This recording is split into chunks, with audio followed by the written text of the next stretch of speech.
It's an early Saturday morning for these runners. That's the start of the Irving Marathon, now at its 4th year. As you can see, it just keeps getting bigger and bigger every year. About 1,500 athletes are taking on courses starting at the Irving Convention Center.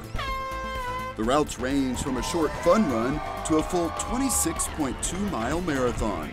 All the runners had to be wondering about the changing weather. The hottest, windiest, cloudiest, sunniest. I like running this race because I like Las Colinas and the whole, environment. This year's Irving Marathon raised money for Canine Companions for Independence. There's a new facility here in Irving, and we're really excited to be a part of what they're trying to do. It's a great mission that they have to work with people with disabilities. Along with supporting that cause, people have a lot of other motivations for running. I have 2 kids that are very active, and it keeps me able to keep up with them. I live in Florida, so I just came to run with her, my sister, passing across the finish line. It's like an accomplishment. It's very fulfilling.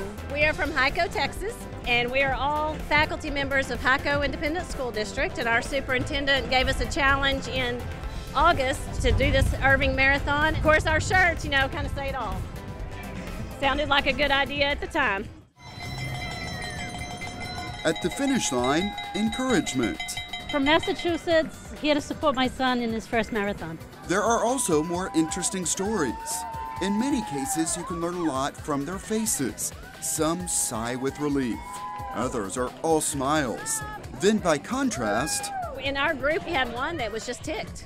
She was just mad because it was a long ways, and she was ready to get it over with. There's always someone younger up in front of you, and you go, I'm not going to let that young whippersnapper beat me. Now watch this athlete struggle in the final stretch. Her yellow tag indicates she's doing the full 26.2-mile run.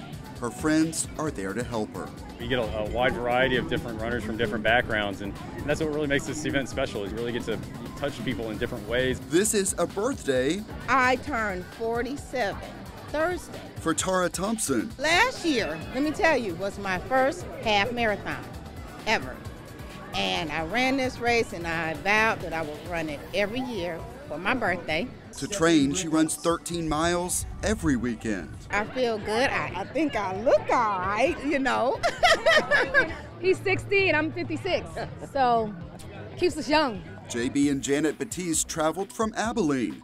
They started running just a few years ago and really took to it. This was my 56th half marathon. And my 55th. So you got to catch up.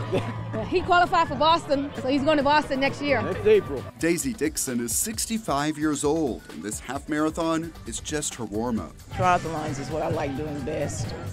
So this is in preparation for my triathlon in May. On the other end of the spectrum, Smyan Kothapally is 15 years old and just ran his first half marathon. 5 to 49. Extremely proud of him. He earned a medal and says he's just getting started.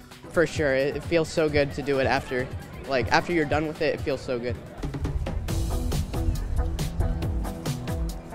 This year's marathon also brought out more exhibitors. Foam rolling for free.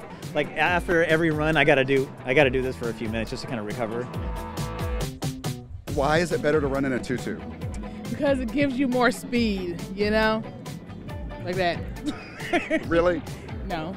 Nah, yeah, maybe a little bit, but it's just more fun. The Irving Running Club is signing up new members, and it has volunteer pacers on the course. They will run with people that want to finish at a specific time, and they will keep you on pace so you can finish at 2 hours or 2.5 hours. Even as this celebration and recovery continues, work is already underway for next year's Irving Marathon. It's going to be a new course for 2017. We're going to try and change some things up, but we're really excited to continue growing on what we built here.